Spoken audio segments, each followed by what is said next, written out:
Le développement économique d'un territoire est essentiel et de nombreuses communes ont déjà mis en place des dispositifs d'aide à l'emploi, au retour à l'emploi et à la création d'entreprises.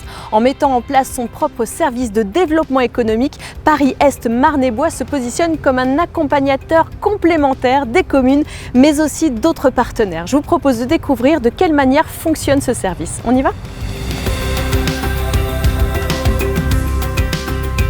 Finalement, en quelques mots, si vous pouviez résumer à quoi sert ce service de développement économique ?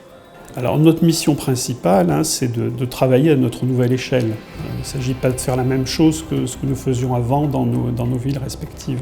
L'idée, c'est d'utiliser notre nouvelle échelle territoriale pour mieux valoriser le territoire et attirer des entreprises et des investisseurs. On a des filières qui sont extrêmement porteuses. On a la FinTech sur Fontenay, on a un pôle image et audiovisuel qui est en plein développement sur Brie-sur-Marne, autour de l'INA et des studios.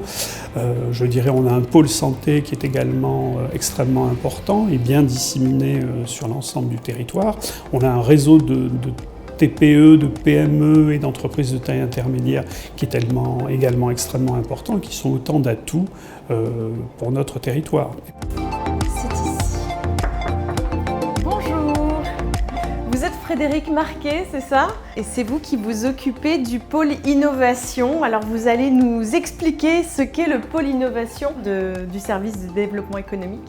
Paris-Est Marne-et-Bois veut développer un axe différenciant qui serait orienté sur les pratiques d'animation du territoire au travers d'un dialogue territorial. Partager en fait nos expertises, partager ce constat et essayer donc au travers de la confiance, faire tomber les a priori et ensuite peut-être créer des choses qui auraient du sens, qui seraient pertinentes.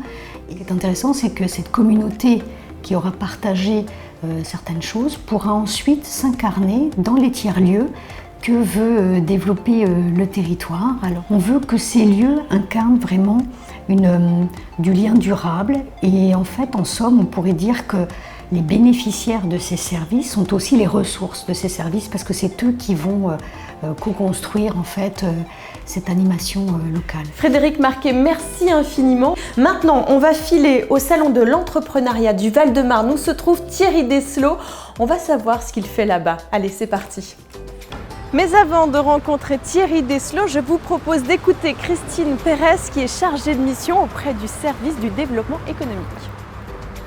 Ma mission actuelle est de réaliser un diagnostic de territoire pour comprendre les besoins et les attentes du territoire et les mettre en phase avec la volonté d'implémenter des tiers-lieux sur le territoire. Et puis remettre également de l'horizontalité où il y a beaucoup de verticalité aujourd'hui et permettre aux gens de se rencontrer, de se parler, d'échanger, de faire ensemble. Le cœur qui m'anime le plus, c'est vraiment l'humain, permettre aux gens de se rencontrer, d'innover, de faire ensemble. Et je trouve que c'est une joie absolue et de voir littéralement des projets accoucher, c'est formidable.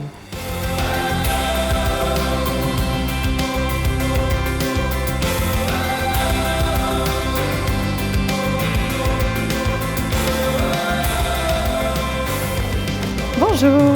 Bonjour, bienvenue au Forum d'entrepreneuriat du Val-de-Marne. Expliquez-nous pour quelles raisons est-ce que vous êtes venu ici exposer au salon de l'entrepreneuriat du Val-de-Marne ? Pour présenter l'offre de services que Paris-Est Marne-et-Bois propose en direction des porteurs de projets. Et quel est votre rôle à vous ? Donc, je suis entre autres référent création d'entreprise. À ce titre, je reçois les porteurs de projets aux différents stades de leur création d'entreprise. Je conseille ou je déconseille les personnes qui veulent se mettre à leur compte en les aidant dans leur démarche, dans les formalités, dans le choix du statut juridique, également dans tout ce qui est rédaction d'études de marché et l'aide au financement. Nous travaillons en partenariat avec l'AMAPI, entre autres pour les prêts d'honneur.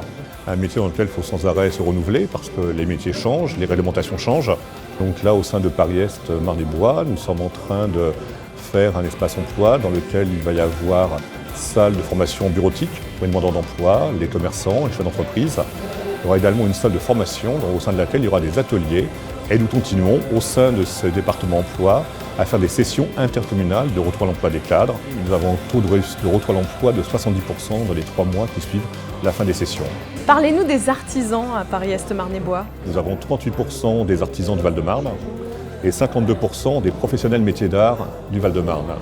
C'est pour cette raison que nous avons signé une convention avec la Chambre de métiers et de l'artisanat du Val-de-Marne. Nous avons également fait un annuaire des professionnels des métiers d'art qui a été largement diffusé. Et donc, suite à toutes ces actions, Paris-Marne-et-Bois a reçu le label Ville et métiers d'art pour le récompenser de la politique qu'il a eue en faveur des métiers d'art.